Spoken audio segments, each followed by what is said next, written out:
Bristol Community College, Mathematics with Dan Avedikian, Math 011, Arithmetic, Section 3.4, Problem 2.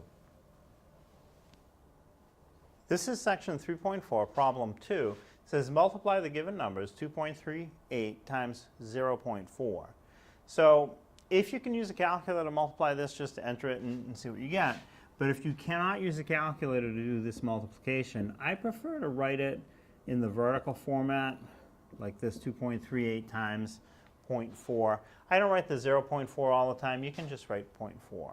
So to multiply this, what you want to do is at first just ignore the decimals. Multiply 238 times 4. No decimals, just look at the numbers, do the multiplication. So 4 times 8 is 32. Write the 2, carry the 3. Next we'll do 4 times 3 is 12. 12 plus 3 more is 5.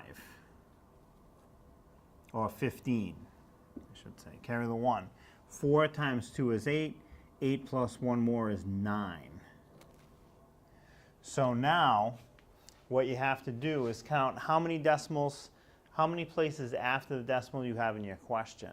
So if I count 1, 2, 3, there are 3 places after the decimal in the question. So now what I have to do is have the same number of places after the decimal in the answer.